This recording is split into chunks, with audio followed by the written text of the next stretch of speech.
guddifachaa turre. Falmattuu sheer godhime.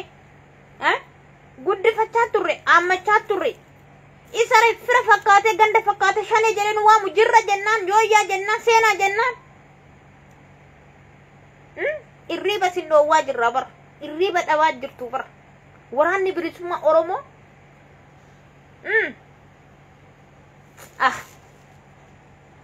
Irriiba dhabaa jirtu bara. Inni firaatis shanee yoo jedhe irriiba dhabaa jira. Inni alagaatis shanee yoo jedhe jaartii gataa jira. Waraanni bilisummaa Oromoo niitii singachisiisee bar sodaarraan kan ka'e. Sini galee yaa jaalma roobaasi gumaa qeerroo jedhe nagarree. Galanni fi ulfinni kan rabbiiti. Rabbiin haa ulfaatu. As geenyee jirra. Faaruun kan rabbiiti. Bara dukkanaa san keessa iyyuu hin dabarre. Bara afaan Oromoo reediyoo cabsaa dhagaa fixa hin dhaggeeffatina jedhamu san Oromoon tiyya as geesse bara. As geenye Oromoo tiyya bara. As geenye bara. Arrammoo akka barbaaddetti Oromiyaa keessatti dhiichistee kilaashii kee dhukaasaa jirta. Yaa oboo itti muddisi duukaa jirranu. Sirraa hin deebinu si faana jirra. Kaayyoo qabna murannoodhaan kutannoodhaan si faana jirra obittiiti.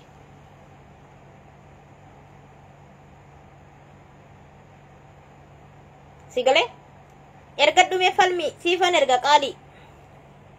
Falmattuuti na ergadhu. Kanaaf Oromoo jabaadha. Jabaachuu qabna. Gurra hin argisinaa. Waan barbaaddanis otoo gootanii waraanni bilisummaa Oromoo hin cabu. Oboon hin cabu. Oboon hin caba jettee hin yaadin.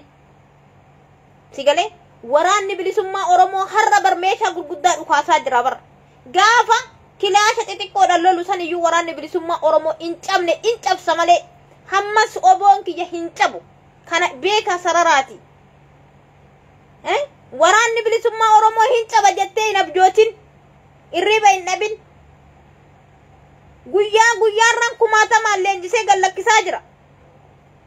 Guyyaadhaan irraa hiikkatee nutti agarsiisaa jira. Maa kijibna maa wal loskina walitti himna gabbaasnee malaasnee. Oboon koo hin cabu hin cabsa malee in injifata malee in injifatamu. Bilisummaan nu dhawwinu sun immoo afaan inni miti hojiidhaan dhufte lubbuu itti baasna lafee itti cabsina. Biyyi abbaa keenya Oromiyaan dhiigaan sararamti, dhiigaan ijaaramti, lafeen ijaaramti, daangaa kee kan kabachiistu lubbuu dabarsiteeti.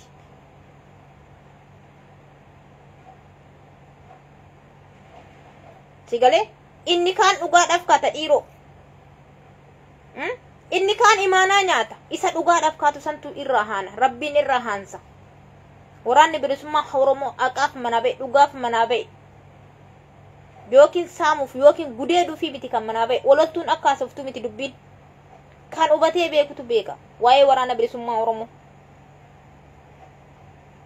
Sigalee oboo jechuun maal akka ta'e warra hin beekne, oboo jechuun eenyu akka ta'e kan hin beekne gadi baatanii hin qeeqinaa. Sigalee gadi baatanii hin qeeqinaa. Waraanni bilisummaa Oromoo saba isaatiif biyya isaatiif manaa ba'e. Akkuma anaa kana bar daldalatee jiraachuun barbaade wallaalle bira. Qabbana jala ciisee firaasha ho'iturra ciisee waan barbaade nyaatee waan barbaade dhuguu jiraachuun wallaalle bar gootichi mudhii zinnaaraa garbummaa biyya koo saba koo garbummaa jalaan baasa jedhee hidhatee lubbuu isaa aarsaa kafalaa jira.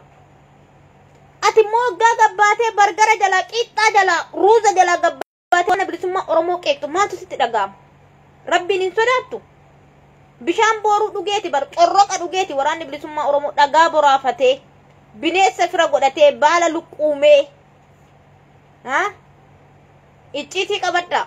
Oromoon icciitii qabachuu hin beektu. Tokkummaa hin beektu. Tokkummaa jabeeffadhu icciitii qabadhu. Guyyaa irratti suuraa waraana bilisummaa Oromoo sheer sila gooteef ati qabsaadha hin jedhuan. Hojiidhaan agarsiisi. Sigalee yoo suuraa sheer godhu diinni keenya yoo biltsiginnaanu sheer gooti suuraa. Keessumaa yaa Oromoo dhaloota qubee hin dogoggorina. Tokkummaa jabeessaa, tokkummaan bu'uura qabsooti. Tokkummaan bu'uura bilisummaa bu'uura waan hundaati. Tokkummaa haa jabeessinu. Yoo tokko taane waliin galma geenya. Yoo immoo ammas immoo kan nagaa walirratti darbinu yoo taate garbummaan umurii nurratti dheereffatti. tokkummaa aadaa beessinu tokkummaa caala eenyummaa kee Oromoo afaan Oromoo dubbachuun dursa ani eenyu jedhii of laali. Uccuu aadaa kaawwachuun dur aadaan Oromoo sun maal qabatee qaba? Aadaan Oromoo sun maal of keessaa qaba? Jedhiiti eenyummaa kee gaafsan kanaan ele cuunfiiti eenyummaa kee Oromummaa kee calaqqisiisi. Ani Oromoodha jechuun bu'aa hin qabu. Waan Oromummaan sirraa barbaachisu raawwadhu. Waan Oromiyaan sirraa barbaachistu gumaachi lubbuu baasi. Qabeenya beenyaan faana dhaabadhu. Biyya abbaa ofii jechuun haadha ofiiti. Lamuu hin deebitu bira. Lubbuu bilii qabaatuuf maaf nu gola naannaa jedhe Haacaaluu Hundeessaa. Dhugaadha. Kanaafuu qabsoon tun yookiin kan Gujii yookiin kan Harargee yookiin kan Baalee yookiin kan Arsii yookiin kan Oromoo kutaa tokkoo miti. Kan Oromiyaa kutaa 11ti. Anis keessaan qaba atis keessaa qabda. Biyya abbaa keetitti irratti dhalatte. Annuura keeti Oromiyaadha. Haayyoo keeti abbaa keeti Oromiyaa jechuun. Kan biyya caalu biyya ofii kan caalu hin jiru. Aga barbaadde sittaa toltu. Aga barbaadde Awurooppaa jiraadhu Ameerikaa jiraadhu. Biyyeen biyya ofii haadha ofiiti. Biyya ofiitiif dhaabbachuuf. Biyya ofiitiif qabsaa'uudhaaf. Irratti cicha. Irratti jabaadha. Kaayyoo qabaadha. Namni kaayyoo qabu.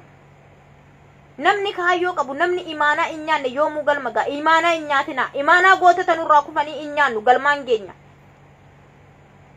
Yaa Oromoo galma ga'uudhaaf bar ammana nu hafe laal. Si galee galma ga'uuf ammana nu hafe.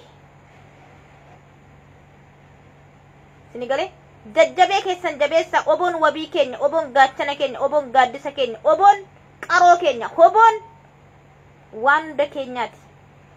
Keessatti of agarre daawitii keenya. Akka olaltuun lal keessuma yaa ijoollee Oromoo daaspooraa tokkummaa keenya hin booressina. Tokkummaa keessan jabeessa boruuf seenaan sin gaafatti. Seenatti hin qoosina. Dhugaatti hin qanqaadina. Dhugaarra dhaabbadha. Dhugaarratti hojjedha. Qabsoo kana keessa bar maanguddoo waggaa 80 keessa jira bar. Maanguddoo waggaa 70 keessa jira bar. Osoo ilman dhalfadha. Osoo qabeenya norodha. Osoon bilisummaan dhalcha jedhee manaa ba'e ilman dhalcha jedhee manaan baane.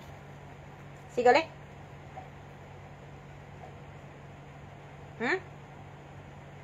Akka barbaadetti bar Oromiyaa keessatti bar akka barbaadetti daldalatee qotatee dhalchee ilmoo isaa ergachuu hin wallaalle oboon koo bar. Si galaa? Osoo kana beektanu Oromummaa keessan hin irraanfatina. Oromummaa keessan hin dagatina. Qabsoo tanarratti cicha dhaloonni qubee garbummaan sirratti xumuramti. Anarratti xumuramti sirratti xumuramti. Ganaa ilmoo keetitti hin dabarsitu. Anis ilmoo kootitti hin dabartu. Atis ilmoo keetitti hin dabartu. Cichirratti ciccinee galmaan geenya. Kan gumaachitu gumaachi.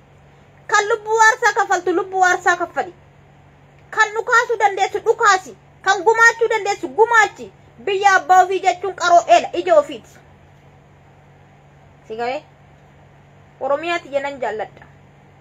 Irratti naladde annuura kooti irratti awwaalame. Ittan guddadhe. Si galaa? Oromiyaa wannan itti sharafu hin qabu. Irrattan awwaalama. Irrattan naladde irrattan awwaalama. Si galee? Kanaaf jabaadhaa haa jabaannu tokkummaa jabeessa waliin qeeqinaa kutaa waliin tuqinaa. Tokkummaan bu'uura qabsooti. Tokkummaan jaalalli nu barbaachisa. Dhaloota qubeetisin barachuu qabda sammuu kana keessatti yaaduu qabdan. Kaayyoon koo maali jedhi eela. Maali karoora baafadhu pilaanii baafadhu. Namni pilaanii hin qabne bar. Namni karoora hin qabne bar. Horiidhaan gargar hin jiru. Horii ni beektaa miti.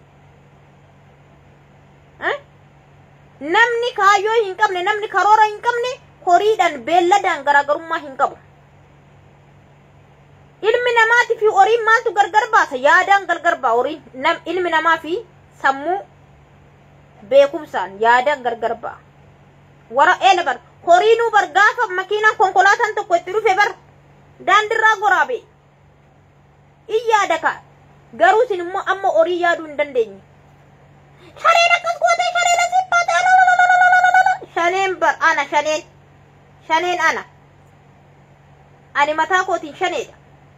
Ani mataa kootiin Wallagga. Ani mataa kootiin Boorana.